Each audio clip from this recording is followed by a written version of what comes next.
Welcome to African Tales of Wonder. Today, we dive into a chilling and captivating folktale that will send shivers down your spine, the widow's revenge, haunting secrets that destroyed a village. In the tranquil village of Olorun, peace is shattered when a widow, falsely accused of witchcraft, is buried alive. But her death is just the beginning of a terrifying tale. As strange occurrences plague the village, crops withering, livestock dying, and villagers found strangled by invisible forces, the haunting presence of the widow emerges from the shadows. Join us as we unravel the dark mystery behind these supernatural events. Discover how the villagers' sins and secrets come to light and how they must confront their worst fears to save their community. This story of vengeance and redemption will keep you on the edge of your seat. Don't forget to like, subscribe, and hit the bell icon for more spine-tingling folktales and thrilling stories from across Africa. Let's dive into the darkness and uncover the secrets that lie beneath the surface. In the quiet village of Olorun, peace had been disturbed by whispers of witchcraft. At the heart of the suspicion stood Ifeoma, a widow whose misfortune had already taken her husband and left her childless. People muttered in dark corners, pointing at her as the cause of every ill luck that befell them. Her crops thrived when others withered, her skin remained youthful despite her age, and her home never knew hunger. This was enough for the villagers to believe that dark forces were at play. One evening, the village council, led by the chief, summoned Ifeoma. The accusation was made witchcraft. "You have brought a curse upon this village," the chief's voice boomed as the crowd gathered. "We've lost too much to your evil." The villagers nodded in agreement. Ifeoma, with tears in her eyes, pleaded, "I am no witch. I have only lived as any other widow would. Please, believe me." But her words fell on deaf ears. The decision had already been made. The night was cold, yet the heat of anger and fear filled the village square. Ifeoma, bound and helpless, was dragged to a shallow grave dug near the outskirts. The villagers, with faces set in cruel determination, watched as she struggled, tears streaming down her face. "This is not justice," she cried. "I will return, and I will have my revenge." No one believed her. Her voice was silenced as the first shovelful of earth hit her face. One by one, the villagers threw dirt into the grave until her cries faded into the silence of the night. As the final heap of soil covered her, the chief stood before the mound, muttering a prayer for protection. "Let this be the end of the evil," he declared.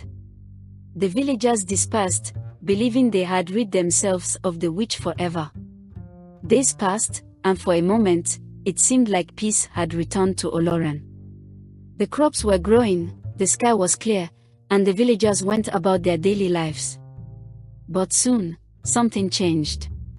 The first sign of trouble came when the village's most prosperous farmer, Uche, found his fields of yams rotting overnight. "It must be a bad harvest season," he tried to explain, but deep down, fear gripped him. Whispers began to spread once more. "Could it be her?" a young woman asked her neighbor. "Ifeoma," the neighbor replied, trembling. "No, she's dead. It must be something else." But it wasn't long before other strange occurrences followed. Livestock began dying mysteriously, their bodies untouched by predators, yet cold and lifeless. And then, the strangest of all, the chief's son was found one morning strangled to death in his bed, though no one had entered the home. Fear gripped the village as more bodies began to surface. Always strangled, as if by invisible hands, their faces twisted in horror. The elders gathered once more, their voices low and fearful. "This is no ordinary curse," the chief admitted. "It is her, she has returned." The once confident villagers now trembled at the mention of Ifeoma's name. The chief, his voice shaking, called out to the ancestors for guidance. "We did what we thought was right, yet her spirit haunts us still." But no answer came, only the cold wind that seemed to carry Ifeoma's vengeful whispers. The villagers, who once stood united in their condemnation, now questioned their actions. A chilling mist enveloped the village at night, and in the silence, Ifeoma's spirit walked. She appeared at the edge of the village, unseen but felt by all. Children cried in their sleep, and mothers whispered protective prayers over them. She drifted toward her old home, where she once lived peacefully with her husband, and let out a wail so haunting that it echoed through the village like a death knell. In the heart of the village, the widow's spirit watched her enemies tremble, knowing that her time for vengeance had come.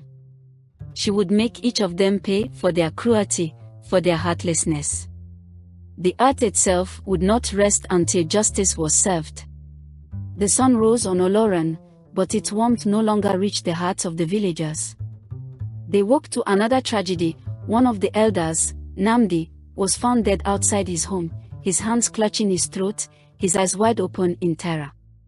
Word spread quickly, and soon the village square was filled with murmurs of fear and guilt. "We must have angered the gods," the villagers whispered, but in their hearts, they knew the truth. Ifeoma's spirit had returned, just as she promised. The chief, looking pale and worn, addressed the crowd. "We acted in haste. Perhaps we misjudged her." His words were barely audible, but they lingered, stirring unease among the people. Suddenly, an old woman spoke from the back. "It was not just the gods we angered," she said, her voice trembling. "It was her, the widow. Her spirit will not rest until we are all gone." Her words echoed in the minds of everyone present, and a new fear settled in, the fear that no one was safe. Desperation clung to the villagers like a suffocating fog. The elders decided it was time to call upon the village priest, Baba Yemi, a man known for his connection to the spirit world. Baba Yemi arrived at the village square, dressed in his white robes, his face lined with age and wisdom. He carried with him a staff adorned with cowries, symbolizing his power to communicate with the gods and the spirits. "We must perform a cleansing ritual," Baba Yemi declared. "We must appease the spirit of Ifeoma before she destroys us all." The villagers, eager to end the torment, agreed. The night was chosen for the ritual, and preparations began immediately. The air buzzed with nervous energy as sacrifices were prepared, and sacred herbs were gathered. As dusk fell, the villagers gathered around a large fire in the center of the village, their faces illuminated by its flickering flames. Baba Yemi stood before them, his voice low and commanding. "Ifeoma's spirit walks among us.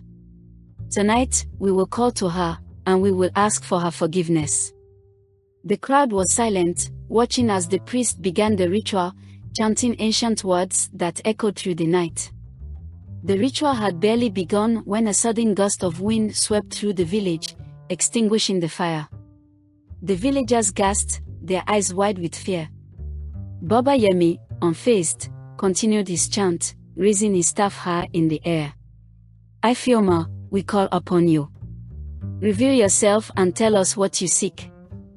For a moment, all was still. Then, the unmistakable wail of Ifeoma's voice filled the air, a sound so mournful it sent chills down every spine. "You buried me alive," her voice hissed through the wind. "You took my life without cause, and now I take yours." The ground beneath them shook, and a faint figure appeared at the edge of the firelight. It was Ifeoma, her face pale, her eyes dark with fury. "There is no forgiveness," she said, her voice cold. "Only revenge." Baba Yemi, realizing the gravity of the situation, fell to his knees. "We acted out of fear, Ifeoma," he pleaded. "Please, spare us. We can make amends." But Ifeoma's spirit remained unmoved. "Fear does not excuse your cruelty," she replied. "Now you will all suffer as I did." The chief lay awake that night, his heart heavy with guilt. He had led the charge against Ifeoma, convinced that she was a witch, a danger to the village. But now, as the deaths piled up and the village descended into chaos, he realized he had made a terrible mistake. His wife, Amina, sat beside him, her face pale with fear. "What have we done?" she whispered. "How can we stop her?" The chief shook his head, his voice barely a whisper. "I don't know." He had always been a man of action, confident in his decisions, but now he was at a loss. Ifeoma's spirit was unstoppable, fueled by a rage that he could not contain. As the night wore on, the chief thought back to the day Ifeoma had been accused. He remembered her tear-filled eyes, her pleas for mercy. He had dismissed them, blinded by his own fear and the pressure of the villagers. Now, he could hear her voice in his head, her promise to return for revenge echoing through his thoughts. "I should have listened," he muttered, his voice thick with regret. By morning, the village was in disarray. People gathered in small groups, murmuring about the deaths and strange occurrences. Fear hung over Olorun like a dark cloud, and everyone wondered who would be next. In the midst of the chaos, the chief called a meeting of the village elders. They sat in a circle in his home, their faces lined with worry. "We cannot go on like this," the chief began. "We must find a way to end this curse, or our village will be destroyed." The elders nodded in agreement, but no one spoke. They had seen the power of Ifeoma's spirit, and they knew they were no match for her wrath. Finally, one of the elders, a man named Obina, spoke up. "There is one way," he said, his voice low. "We must undo what we did. We must unearth her body and give her a proper burial. Only then can her spirit find peace." The room fell silent. The idea of disturbing a grave was taboo, but desperate times called for desperate measures. "It's the only way," the chief agreed, though his voice wavered. "We must face our mistake and right this wrong." The sun hung low in the sky as the chief, accompanied by a few reluctant villagers, made their way to the outskirts of the village where Ifeoma had been buried. The earth had grown cold and hard since that night, but the weight of guilt made the task even heavier. With each step, the villagers' hearts pounded, their breaths coming out in short gasps of fear. What awaited them beneath the earth? They reached the mound, now overgrown with weeds and grass, a forgotten grave for a woman who had been wronged. The chief, shovel in hand, hesitated for a moment. "We must do this," he muttered, trying to convince himself as much as the others. One of the villagers, an elderly man named Is, whispered a prayer under his breath, his hands shaking. The first strike of the shovel into the soil sent an eerie chill through the air. Dirt was tossed aside as the villagers walked in silence, the weight of their actions pressing down on them. Hours passed, and as they neared the coffin, a foul smell rose from the earth, pungent and suffocating. "She's still angry," one of the younger men said in a trembling voice, stepping back from the grave. The chief wiped sweat from his brow and nodded solemnly. "We must finish this." With a final heave, they reached the wooden coffin. It was rotting, its surface cracked and decayed. The villagers exchanged nervous glances. The moment of reckoning had come. The villagers stood frozen, staring down at the coffin. None dared to move, paralyzed by fear. The chief, knowing it was his responsibility to lead, knelt by the grave, his hands trembling as he pried the coffin open. As the lid creaked, a putrid smell hit their noses, forcing them to cover their faces. But what they saw next made their blood run cold. Inside the coffin was not just the decaying body of Ifeoma, but something more. Her eyes, though closed, seemed to hold a flicker of life, her skin unnaturally preserved, almost as if death had not fully claimed her. The air around them grew heavy, thick with tension. The wind, once still, began to howl through the trees, carrying Ifeoma's vengeful whispers. "She's not at peace," Is murmured, stepping back. "Her spirit lingers." The chief, beads of sweat forming on his brow, placed a hand on Ifeoma's cold chest. "We wronged you, Ifeoma," he whispered, his voice breaking. "We are here to make amends. Please, forgive us." Suddenly, a gust of wind blew through the group, knocking them back. The coffin rattled violently, and the earth beneath them seemed to tremble. Ifeoma's eyes shot open, glowing with a cold, unearthly light. "It's too late for forgiveness," her voice boomed from nowhere and everywhere at once. The villagers screamed and stumbled back in terror. The next morning, Olorun woke to an even greater horror. The chief's wife, Amina, had been found dead in their home, her throat bruised and her eyes wide with fear. The villagers gathered in the square, whispers of fear on their lips. Ifeoma's wrath was growing stronger. No one was safe. Even Baba Yemi's ritual had failed to calm the spirit. The chief, grief-stricken by the loss of his wife, stood before the crowd, his face hollow with despair. "We've awakened something we cannot control," he said, his voice cracking. "Ifeoma will not rest until we have all paid the price." Baba Yemi, shaken by the failure of his ritual, stepped forward. "There is only one thing left to try," he said. "We must call upon the spirits of our ancestors. They are the only ones powerful enough to combat a spirit as vengeful as Ifeoma's." The villagers, desperate for a solution, agreed. That night, they would perform the most sacred of rituals, calling upon the ancestors to intercede on their behalf. But deep down, many feared that even the ancestors would not be enough to stop Ifeoma's revenge. That evening, the villagers prepared for the most powerful ritual they had ever performed. Baba Yemi led the preparations, gathering sacred items, cowries, bones of past chiefs, and the finest offerings of yams, goats, and palm wine. The village square was transformed into a spiritual battleground, lit by dozens of fires, their flames casting eerie shadows on the faces of the anxious crowd. As the moon rose high in the sky, Baba Yemi stood at the center of the square, his staff held high, chanting in the ancient tongue of their ancestors. The villagers, huddled around him, followed suit, their voices trembling with fear and hope. The ritual lasted for hours, with Baba Yemi calling out to the ancestors, begging for their intervention. But as the night wore on, the air grew colder, and an ominous stillness settled over the village. Then, without warning, the ground began to shake. A dark cloud of mist swirled through the village, and the flames of the fires flickered and died. The villagers cried out in fear as a voice, deep, cold, and unmistakably Ifeoma's, echoed through the square. "The ancestors cannot help you," she snarled. "I will have my revenge." The failure of the ceremony left the village in despair. Baba Yemi, once their greatest hope, now stood in disbelief, his faith in the spirits shaken to its core. "She's too powerful," he muttered, pacing back and forth.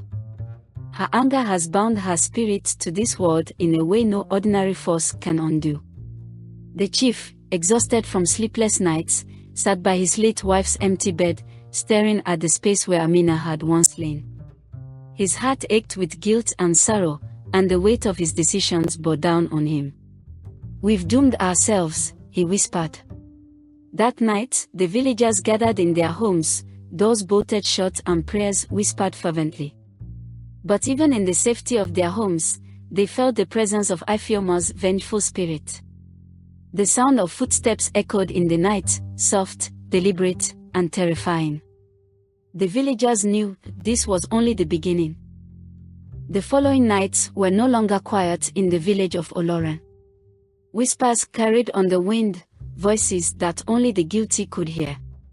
It wasn't just the sound of Ifeoma's haunting words, but the weight of their actions replaying in their minds. Those who had most eagerly condemned her began to feel her presence even stronger. Late at night, Chioma, a woman who had been one of the first to accuse Ifeoma of witchcraft, heard a tapping at her window. At first, she dismissed it as the wind, but when the tapping grew louder and more insistent, she gathered the courage to look. There, in the reflection of her window, stood a figure cloaked in shadows, her face unmistakably Ifeoma's. Chioma screamed, but the apparition vanished before anyone could arrive. Other villagers began to report similar encounters, strange noises, footsteps that seemed to follow them, shadows creeping in the corners of their vision. It was as if Ifeoma's spirit was stalking them, waiting for the right moment to strike. The chief, now isolated and consumed by guilt, called an emergency meeting. "We cannot continue living like this," he said, his voice trembling. "We must find a way to appease her spirit before more of us suffer." But the villagers were losing hope. "What if it's too late?" one of them asked. "She won't rest until every last one of us is gone." Desperate and running out of options, the village council decided to send a delegation to neighboring villages, seeking wisdom from other elders and spiritual leaders who might know how to deal with such a powerful and vengeful spirit. Baba Yemi, though shaken, was among those who left on the perilous journey, along with 2 other council members. As they passed through the thick forest surrounding Olorun, Baba Yemi spoke of his doubts. "Ifeoma's spirit is not like any I have encountered before. Her anger is bound to the very ground where she suffered." The council members nodded solemnly, understanding the gravity of their mission. They arrived at a distant village where a renowned spiritual leader named Oba had successfully banished evil spirits in the past. Oba listened quietly as Baba Yemi explained the events in Olorun, his weathered face showing little emotion. When Baba Yemi finished, Oba spoke slowly, his voice deep and commanding. "Ifeoma does not seek forgiveness.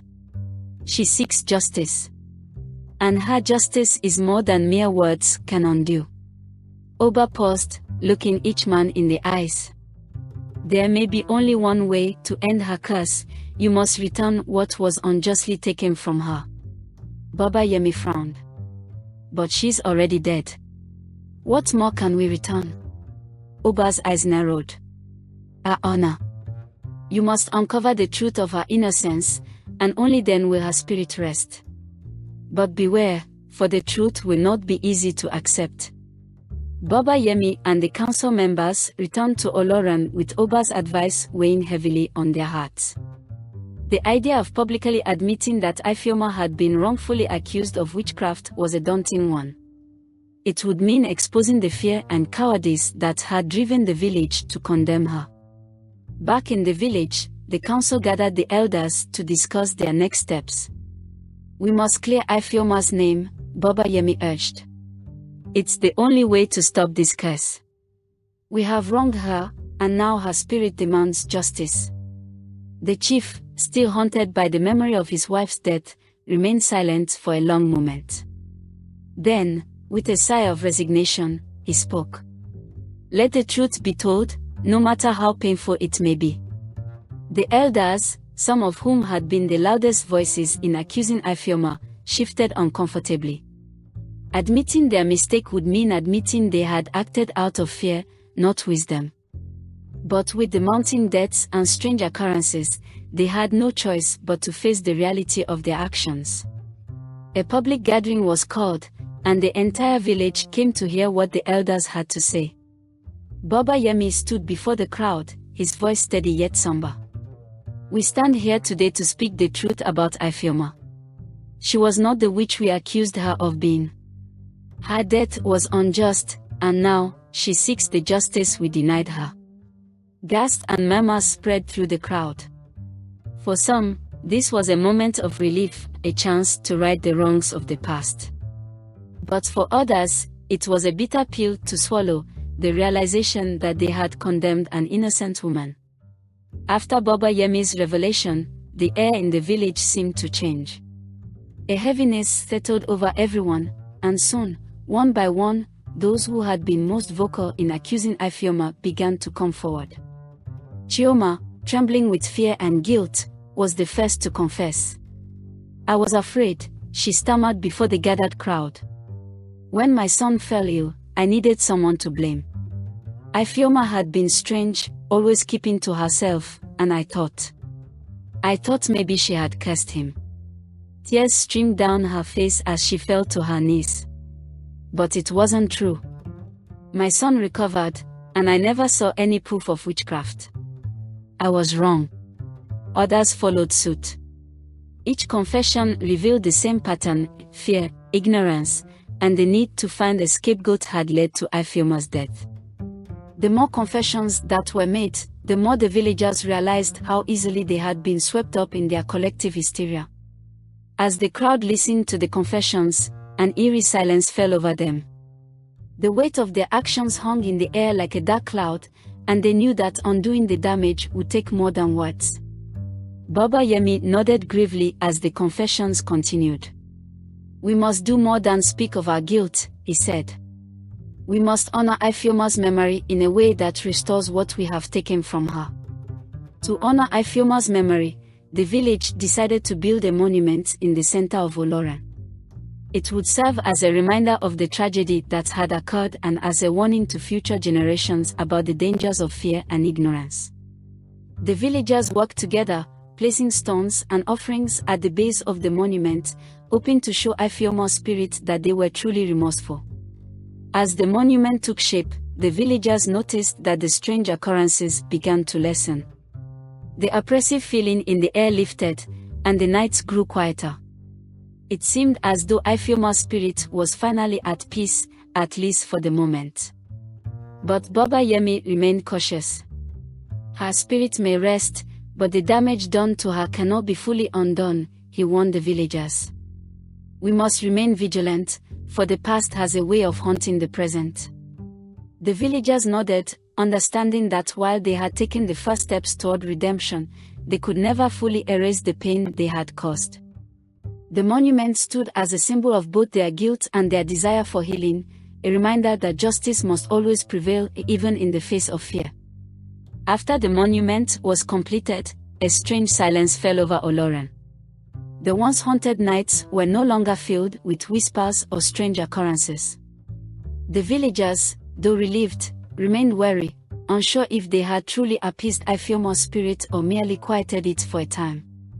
Baba Yemi, ever the cautious elder, gathered the village council. "The silence is welcome, but we must not grow complacent. Spirits like Ifeoma's do not rest easily, especially when there is still much left unresolved."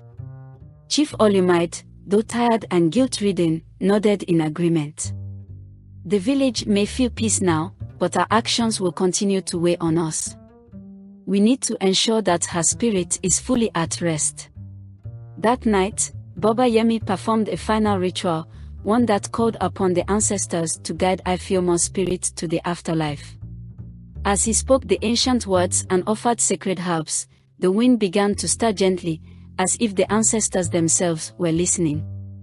But despite the completion of the ritual, an uneasy feeling lingered in the village, like a storm waiting to break. For a few weeks, the village seemed to return to normal. The crops started to grow again, the livestock were no longer mysteriously falling ill, and the air was filled with the sounds of life. But then, the omen appeared. One evening, as the sun dipped below the horizon, a large black bird, a raven, perched itself on top of the widow's monument. Its beady eyes watched the villagers below, never blinking, never moving. The villagers were unsettled by the sight, fearing that it was a sign that Ifeoma's spirit was not truly at peace. "What does it mean?" one of the elders asked Baba Yemi. "Why has the raven come?" Baba Yemi studied the bird, his face stern. "It is a warning," he said gravely. "A reminder that we may have silenced Ifeoma's spirit for now, but the wrongs committed here are not easily forgotten. The raven is a messenger of the unseen world. It tells us that there is still a debt to be paid." The chief's face turned pale. "But what more can we do?" he asked, his voice trembling. "We've confessed our guilt, honored her memory, and sought the ancestors' guidance."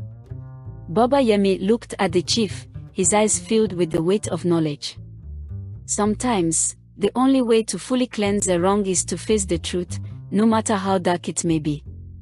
There are secrets still buried in this village, and until they come to light, the storm is far from over."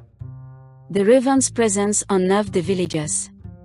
Many believed that the bird was watching them, waiting for someone to slip up or reveal something that had been hidden. Whispers began to spread once more, not about witchcraft, but about the secrets that had been long buried. Chief Olorun, consumed by guilt and fear, called Baba Yemi to his hut late one night. "I cannot bear this weight any longer," he admitted. There is something I haven't told anyone, something about Ifeoma. Baba Yemi listened intently as the chief confessed. Ifeoma was not just a widow. She was my brother's wife. And before he died, she told me something that I've kept secret all these years. She believed that he was murdered not by illness, as we all thought, but by someone in the village. The revelation shook Baba Yemi. Murder? Why would someone want to kill your brother? The chief's face was pale as he spoke. My brother had a land dispute with one of the wealthiest men in the village. Ifeoma believed that this man poisoned him in secret to claim the land for himself. Baba Yemi's expression darkened. And you did nothing.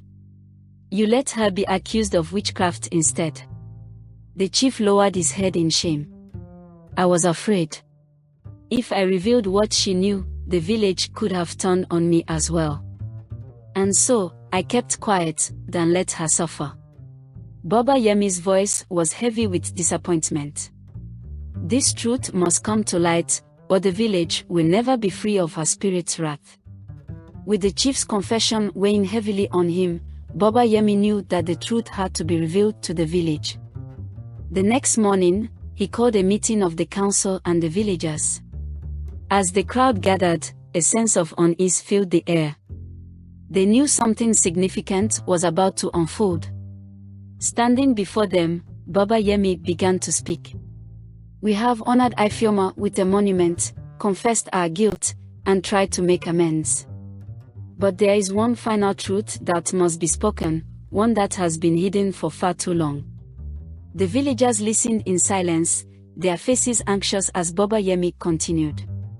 Chief Olumide has confessed that Ifeoma's husband did not die of natural causes. She believed he was murdered. Gasps echoed through the crowd, and the chief stepped forward, his face pale and filled with regret. It is true, he said, his voice trembling. My brother had a dispute over land with a man in this village, and Ifeoma believed that he was poisoned to settle the conflict. But I was too afraid to speak the truth. The villagers turned to each other in shock and disbelief. Who could have committed such an act? Baba Yemi's voice rang out above the murmurs. We must uncover the one responsible, or Ifeoma's spirit will never rest. The raven is a sign that justice has not yet been served. All eyes turned toward Okoro, the wealthiest man in the village, whose reputation for greed and cunning was well known. He stood tall, his face calm but his eyes narrowed with suspicion. I had no hand in the death of Chief Olumide's brother, he declared, his voice booming. This is a baseless accusation. The villagers murmured, uncertain whether to believe him or the chief. Okoro had always been a figure of power in Olorun, and many feared what would happen if they crossed him. Baba Yemi stepped forward, his gaze steady. The truth will reveal itself, one way or another. If you are innocent, let the ancestors judge. But if you are guilty, know that Ifeoma's spirit will not rest until justice is done. Okoro's face hardened. You are playing with fire, elder. Be careful what you wish for. As the villagers dispersed, a dark cloud seemed to hang over the village once again. The tension between Okoro and the chief was palpable, and many feared that the worst was yet to come. The village of Olorun was no longer a place of unity. As Okoro continued to deny the accusations against him, the villagers began to divide into two camps, those who believed Chief Olumide's confession and wanted justice for Ifeoma, and those who feared Okoro's influence and wealth. Tensions mounted, and whispers of conflict were everywhere. Okoro, sensing the threat to his position, began to assert his power more openly. I have done nothing wrong, he told his supporters, his voice filled with authority. This is a plot to ruin me. Chief Olumide is using Ifeoma's death to cover his own failings as a leader. Meanwhile, the chief, weighed down by guilt and the consequences of his long-held silence, grew weaker with each passing day. Baba Yemi tried to reason with him, but the chief's health was declining, and it was clear that the truth he had kept hidden was eating away at his spirit. Baba Yemi, the chief said one night, his voice hoarse. I fear that I am too late. Even if the truth comes out, I don't know if I can survive this. The elder placed a reassuring hand on his shoulder. You must hold on, chief. The village needs to know the full story, and Ifoma's spirit will not rest until justice is served. But even as they spoke, the divide between the villagers grew deeper, and the air in Olorun grew heavier with the tension of a brewing storm. As the conflict escalated, an unexpected visitor arrived in Olorun, a man dressed in tattered robes, with a walking staff worn from many miles of travel. His presence was mysterious, and the villagers were unsure of who he was or what he wanted. Some believed he was a wandering storyteller, others thought he might be a healer. The man went by the name of Okan, and he approached Baba Yemi with a quiet humility. I have heard of the troubles in your village, he said, his voice calm yet filled with wisdom. I believe I can help, if you will allow me. Baba Yemi studied the stranger carefully. There was something about Okan that seemed both familiar and otherworldly. What is it that you know? The elder asked cautiously. I have seen many things on my travels, Okan replied. I have encountered spirits who walk among the living, and I know the ways of the unseen world. The spirit of the widow, Ifioma, still lingers here, seeking justice for the wrongs done to her. But there is more at work than you realize. Baba Yemi was intrigued. What do you mean? Okan's eyes gleamed with a quiet intensity. There are secrets buried deeper than any of you know. The truth lies not just in the hands of one man, but in the hearts of many. Ifeoma's death is tied to more than just a land dispute. It is tied to the very fabric of this village. The elder's heart quickened with curiosity and unease. You speak in riddles, stranger. What are you saying? I am saying, Okan whispered, that the village itself has a hand in her death. And until the village is willing to confront its collective guilt, there will be no peace. Baba Yemi realized that the stranger's words, though cryptic, held a profound truth. The village of Olorun had turned a blind eye to many wrongs, and Ifeoma's death was the culmination of years of hidden sins. With the help of Okan, Baba Yemi called for a meeting, a gathering of all the villagers to confront their past. The villagers were hesitant at first, but the presence of Okan seemed to stir something within them. There was an unspoken recognition that the peace they sought would only come if they faced their darkest truths. Reluctantly, they gathered at the center of the village, where the widow's monument stood as a solemn reminder of their guilt. Baba Yemi stood before them, his voice strong but filled with sorrow. We have come here today not to point fingers, but to acknowledge our part in what happened to Ifeoma. We allowed fear, greed, and ignorance to guide us, and in doing so, we wronged an innocent woman. The villagers listened in silence, their faces a mix of shame and fear. Chief Olumide, now weak and frail, stepped forward. I failed you all, he admitted, his voice cracking. I allowed Ifeoma to suffer because I was too afraid to speak the truth. But I am not the only one who is guilty. We all played a part in her death. The silence that followed was heavy, but it was broken by a voice from the crowd. It was an elderly woman, one of Ifeoma's neighbors.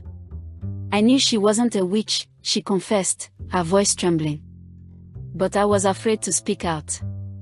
I didn't want the village to turn on me, too. Others began to speak, each confessing their own part in the tragedy. Some had spread rumors, others had looked the other way, and many had simply remained silent when they should have defended her.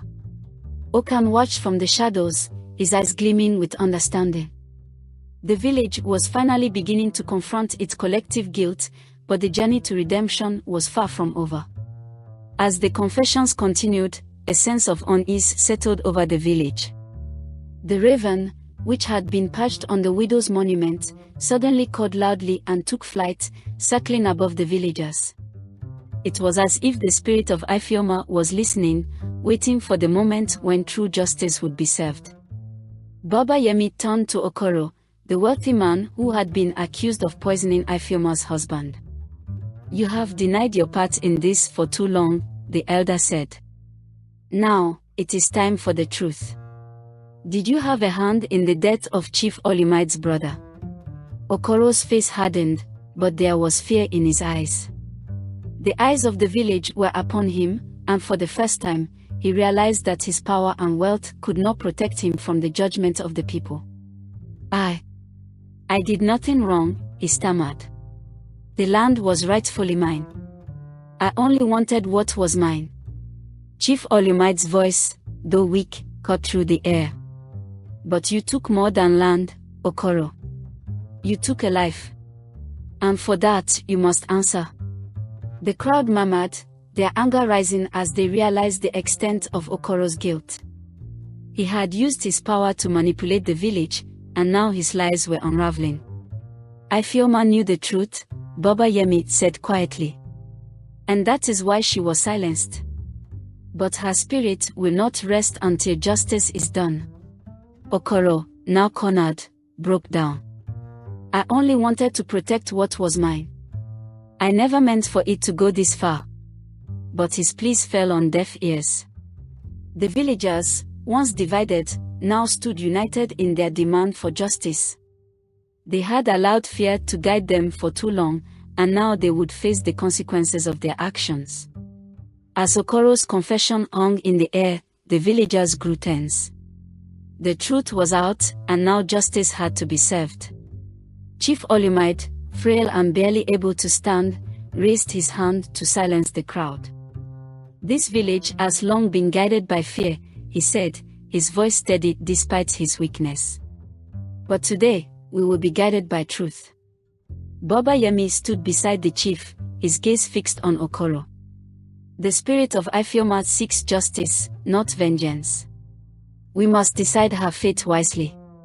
Okoro has wronged us all, but we cannot descend into the same darkness that led us here. A murmur spread through the crowd. Some called for Okoro's exile, others demanded that he suffer the same fate as Ifeoma, buried alive, an eye for an eye. The tension was palpable. I say we leave him to the spirits, a young man cried out. Let them decide his punishment. The idea gained momentum. The villagers were too afraid of invoking more of Ifeoma's wrath. Okoro, now visibly shaken, dropped to his knees. Please, he begged, tears streaming down his face. Don't leave me to the spirits. I will make amends, I will give everything I own to the village. But the villagers were unmoved. The chief nodded in agreement with Baba Yemi. We will leave you to the spirits, Okoro. It is up to them now. The villagers dispersed, leaving Okoro alone by the widow's monument, where the raven had returned, its watchful eyes glowing in the twilight. That night, Okoro found himself alone, shivering with fear. The village had abandoned him to face the consequences of his actions. He sat beneath the widow's monument, the stone cold against his back. The wind howled, and strange whispers seemed to fill the air. Every rustle of leaves, every distant sound, sent shivers down his spine. As the night deepened, the temperature dropped further. Okoro's heart raced as the shadows around him seemed to grow darker, more menacing. He looked up at the stars, silently praying for mercy, but his prayers went unanswered. Suddenly, the ground beneath him began to tremble. Okoro's eyes widened in horror as he felt the earth shift. Was this Ifeoma's doing? Was she here to claim her revenge? Out of the corner of his eye, he saw movement, something unnatural. The shadows began to take shape, and before him appeared the ghostly figure of Ifeoma, her eyes blazing with fury. Her spectral hands reached toward him, and Okoro screamed in terror, scrambling backward. Ifeoma, please, he cried. I didn't mean to harm you. But her ghost said nothing. Instead, she floated closer, her icy fingers brushing against his skin. Okoro's body convulsed as he felt her cold grip tightening around his throat. His breath came in shallow gasps, and his vision blurred. As darkness closed in around him, Okoro realized that there was no escape from the widow's wrath. Okoro's cries pierced the night air, but no one in the village came to his aid. The villagers had resigned themselves to whatever fate awaited him, knowing that the spirits were beyond their control. Inside their homes, they huddled together, their hearts heavy with guilt and fear. As Okoro's breath faltered, Ifeoma's spirit loomed over him. Her once kind face was now twisted with vengeance. Her eyes glowed with an otherworldly light, and her translucent form shimmered in the moonlight. She had returned not just for Okoro, but for all those who had wronged her. With one final breath, Okoro collapsed, his body limp. The widow's spirit released him, but the message was clear: her vengeance was far from over. The villagers had allowed fear and greed to destroy her, and now they would face the consequences. Baba Yemi, sensing the weight of the night, sat by his fire, knowing that something dark had transpired. He whispered a prayer for peace, hoping that Ifeoma's spirit had found some form of closure. But deep down, he knew that the village was still haunted by its sins. As dawn broke over Olorun, a heavy silence hung over the village. The shadows of the previous nights had not lifted, and the atmosphere was thick with dread. The villagers woke to find Okoro's lifeless body still lying beneath the widow's monument, a stark reminder of the vengeance that had claimed him. Baba Yemi gathered the remaining elders and community leaders to discuss the aftermath. Chief Olorun, though weak, managed to attend the meeting, his face pale and drawn. The weight of his confession and the recent events had left him exhausted, but he knew they had to address the crisis. The spirit of Ifeoma has claimed Okoro, Baba Yemi said, his voice somber. But her vengeance is not yet satisfied. We must confront the deeper issues within our village. Our sins have not been cleansed with his death. One of the elders, an elderly woman named Mama Ijeoma, spoke up with trembling hands. What can we do, Baba Yemi? The village is divided, and fear is driving us apart. We must find a way to make amends before it's too late. Chief Olorun, his voice barely above a whisper, added, I have been a part of this darkness. My own failings have contributed to this chaos. I must do whatever I can to right the wrongs. Baba Yemi nodded. We need to hold a village-wide assembly. It is time for all of us to confront our collective guilt and seek a path to redemption.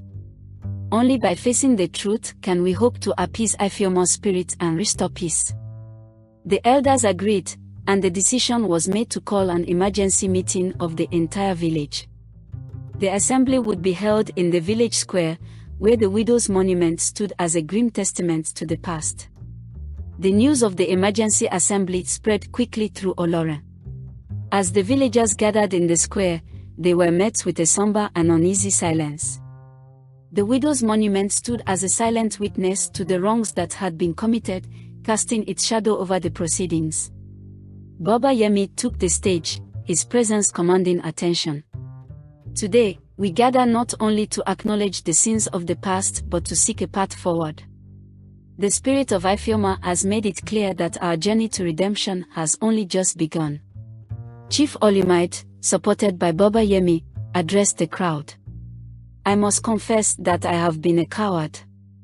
I allowed fear to guide my actions, and I failed Ifeoma and this village.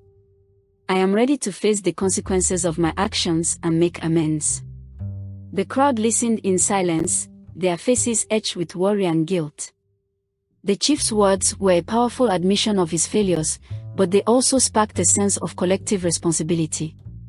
Mama Ijeoma stepped forward, her voice trembling but resolute. We all have a role to play in this. We cannot change the past, but we can shape our future. We must work together to heal the wounds we have caused. The villagers murmured in agreement. They began to share their own stories of guilt and regret, each confession adding weight to the collective burden they carried. It was a cathartic moment, but it was clear that the path to redemption would be a long and arduous one. As the assembly continued, Baba Yemi proposed a plan for redemption. We must demonstrate our commitment to change through action. Each of us must contribute to the healing of this village. We will rebuild the community with transparency and justice. The villagers listened as Baba Yemi outlined his proposal. They would create a council to oversee the rebuilding efforts, ensuring that all voices were heard and all grievances addressed. The council would be tasked with restoring trust and promoting unity within the village. Chief Olorun, despite his frail condition, offered his support. I will donate the lands I control to the village. These lands will be used to provide for those in need and to ensure that no one suffers as Ifeoma did.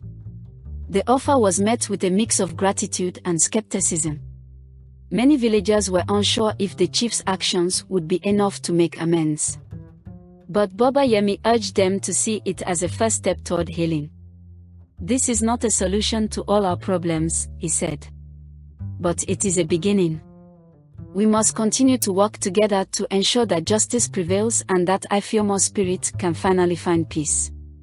The villagers agreed to the plan, though the road ahead was uncertain. They knew that rebuilding trust and unity would take time, but they were willing to try. The assembly ended with a sense of cautious optimism, and the villagers returned to their homes, determined to face the challenges ahead. With the assembly behind them, the villagers of Olorun set to work on their new path toward redemption. Baba Yemi and the newly formed council began organizing efforts to address the village's immediate needs and rebuild trust among its people. The lands donated by Chief Olorun were cleared and allocated for communal use, and the first priority was to address the issues caused by the strange occurrences. The villagers worked together to restore their crops and livestock. They implemented new practices to ensure that the land would be fruitful again and built communal storage for food to prevent future shortages. The council also established regular meetings to address any grievances and ensure that every villager had a voice. Baba Yemi's role as mediator became crucial as he navigated the complex dynamics of the village. He organized community gatherings where villagers could openly discuss their concerns and share their ideas for improving life in Olorun. As the days turned into weeks, the spirit of cooperation began to replace the fear that had once dominated the village. The villagers started to see tangible improvements. The crops began to grow again, and the livestock flourished. The communal spirit that had been missing for so long began to take root. Chief Olorun, though still frail, was actively involved in the efforts. He met with the council regularly, offering guidance and support. His participation in the rebuilding efforts, though motivated by guilt, was becoming a symbol of genuine change. One day, Baba Yemi observed a group of villagers walking side by side, their laughter filling the air. It was a stark contrast to the tension and fear that had plagued the village not long ago. He approached the group with a sense of relief and hope. "Look at how far we've come," Baba Yemi said, his voice filled with emotion. "The spirit of Ifeoma may still linger, but I believe we are honoring her memory through our actions. We must continue to work together and ensure that our village remains a place of unity and justice." To celebrate the progress they had made and to further solidify the new spirit of the village, the council organized a festival of redemption.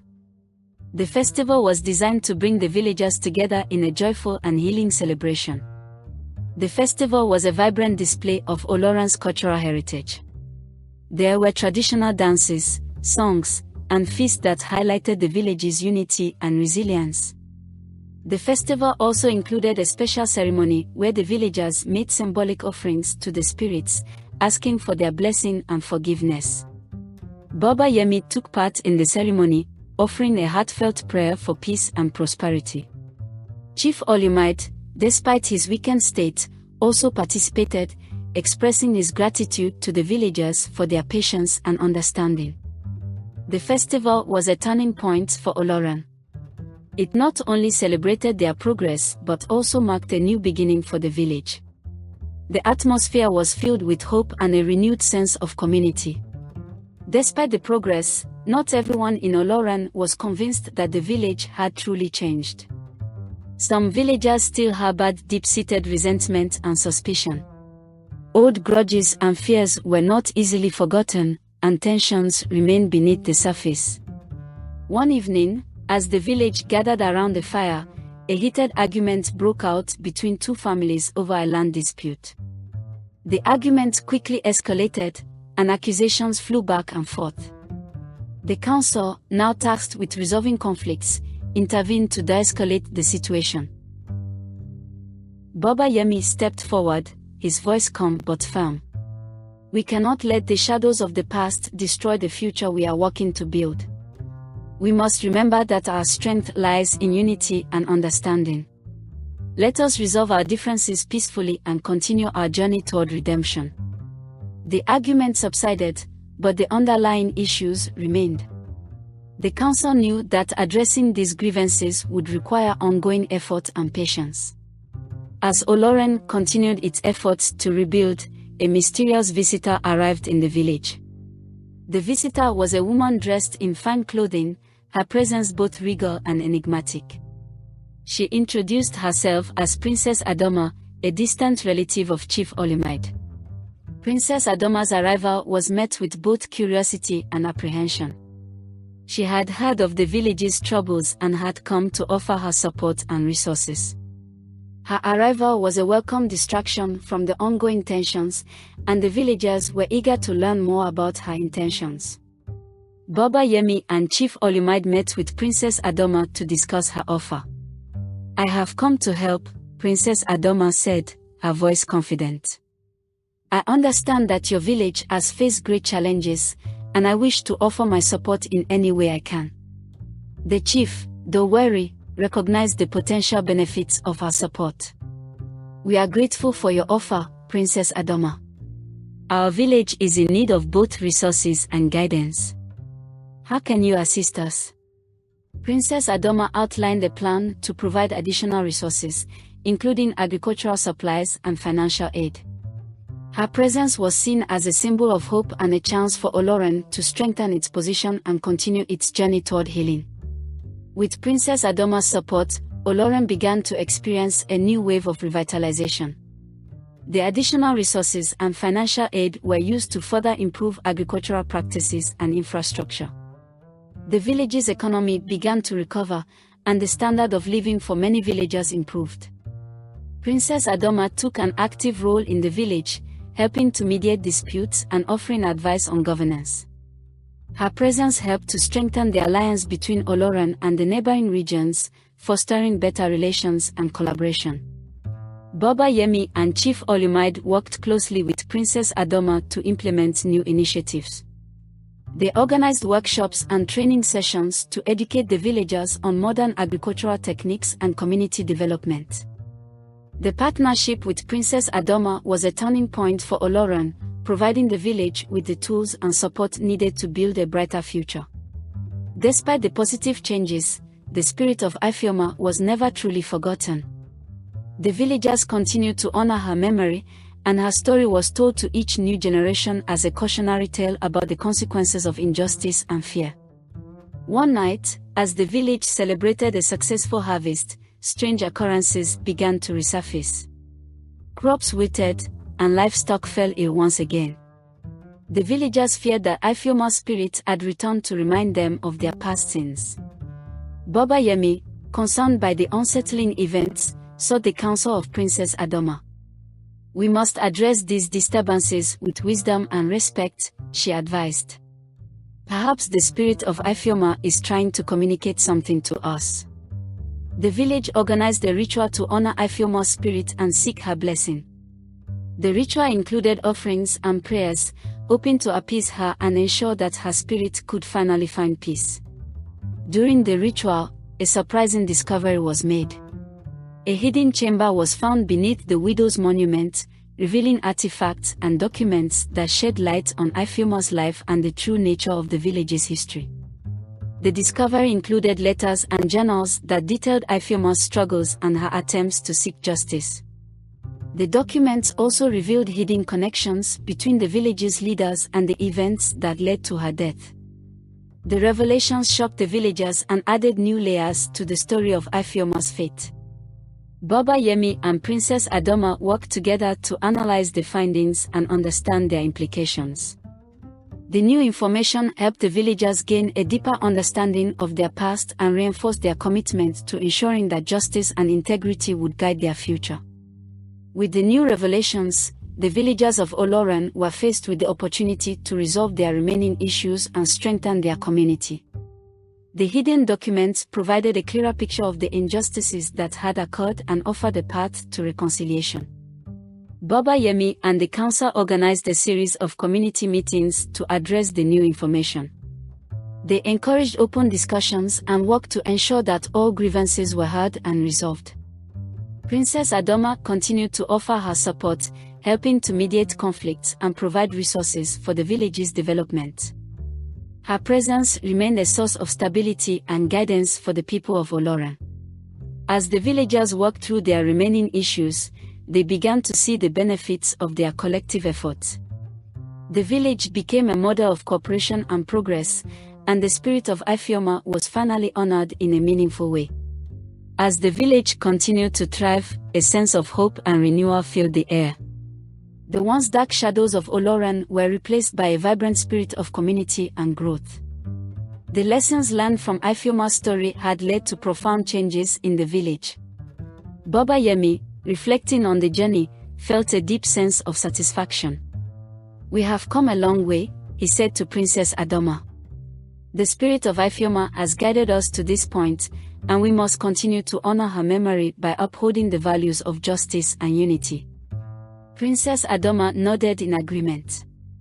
"Olorun has shown great resilience and strength.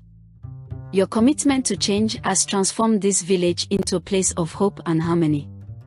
The village celebrated their achievements with a grand festival, marking the end of a tumultuous chapter and the beginning of a new era.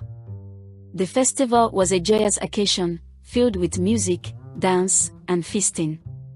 As the years passed, the story of Ifeoma became an integral part of Olorun's cultural heritage. The village established a memorial in her honor, ensuring that her legacy would be remembered and celebrated. Baba Yemi and Chief Olumide, now elderly but respected leaders, took pride in the progress their village had made. They often spoke of Ifeoma's story as a reminder of the importance of justice and compassion. The memorial included inscriptions of Ifeoma's life and the lessons learned from her tragic fate. It served as a place of reflection and a symbol of the village's commitment to preventing future injustices. The villagers continued to gather at the memorial to pay their respects and share stories about the past. Ifeoma's legacy lived on, guiding future generations toward a path of integrity and unity. Despite the progress, Olorun faced new challenges as the village grew. The increasing population and changing dynamics brought about new issues that needed to be addressed. Baba Yemi and the council worked to adapt their strategies to the evolving needs of the village. They focused on improving infrastructure and expanding resources to ensure that Olorun could continue to thrive. Princess Adoma's support remained crucial as she continued to offer guidance and assistance. Her presence provided a sense of stability and continuity for the village. The villagers, though faced with new challenges, remained committed to the values they had embraced. They worked together to address the issues and ensure that Olorun's growth was sustainable and equitable. One day, a sudden crisis struck Olorun. A severe drought affected the region, threatening the village's crops and water supply. The villagers faced the prospect of famine and hardship. Baba Yemi called an emergency meeting to address the crisis. The council, along with Princess Adoma, discussed potential solutions and strategies to mitigate the impact of the drought. "We must act quickly," Baba Yemi said. "Our progress is at risk, and we need to find ways to adapt and survive this challenge." Princess Adoma proposed a plan to implement water conservation techniques and seek aid from neighboring regions. The village rallied together to support the initiative and work toward solutions. The village faced the drought with resilience and determination. The water conservation measures and aid from neighboring regions helped to alleviate some of the difficulties. The villagers worked hard to ensure that their resources were used efficiently and that everyone received the support they needed. Baba Yemi and the council continued to lead the efforts, coordinating relief activities and providing guidance. The community's strength and unity were evident as they overcame the challenges together.